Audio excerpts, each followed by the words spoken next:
যে ইনশাআল্লাহ তাআলা আপনার প্রতিটি পয়সা আমাদের কাছে নিরাপদে থাকবে ইনশাআল্লাহ। আমরা একটা নতুন বিষয় নিয়ে ইস্তাম্বুল আমরা কাজ করছি, যেটাকে আমরা বলছি হালাল ট্যুরিজম। আসলে হালাল ট্যুরিজমটা কি, এটা আমাদেরকে একটু বুঝতে হবে।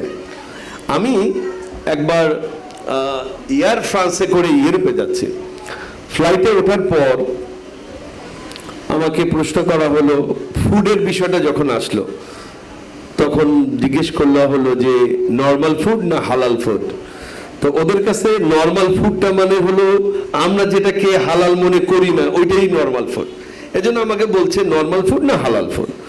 তা আমি স্বাভাবিক কারণে উত্তর দিলাম হালাল ফুড।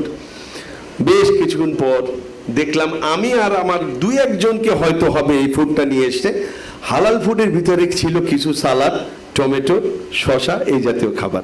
এটাই হলো তাদের কাছে হালাল ফুড।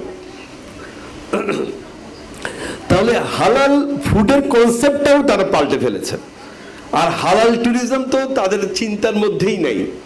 আপনি দেখেন বাংলাদেশের বিভিন্ন জায়গায় আপনি যান, আপনি বিশেষ করে আমাদের ট্যুরিজমের সব থেকে বড় স্পট হলো কক্সবাজার, আপনি সেখানে যান, গেলে দেখবেন আসলে হালাল ট্যুরিজম শব্দটাই আমাদের মেমোরিতে নাই।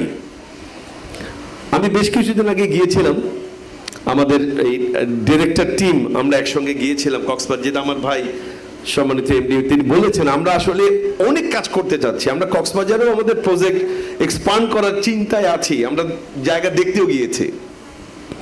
তো যখন গিয়েছি আমরা যেখানে ছিলাম, যে হোটেলে, বেশ চমৎকার একটা হোটেল, খুবই সুন্দর পরিপাটি এবং বেশ সুন্দর মানের একটি হোটেল।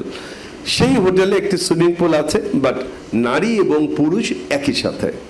তা আমরা একবার চিন্তা করেছিলাম যে রাতের বেলায় যাব, গিয়ে একটু গল্প করব বা কফি খাবো, কিন্তু সেই সুযোগ আমরা পাইনি। বিকজ তখনও নারী পুরুষ একসাথে কেউ গোসল করছে, কেউ তার ঘরের ড্রেস পরে ওখানে এসে এখানে বসে আছে। তাহলে হালাল ট্যুরিজমের যে ব্যাখ্যাটা, ওই ব্যাখ্যাটা ওখানে অনুপস্থিত।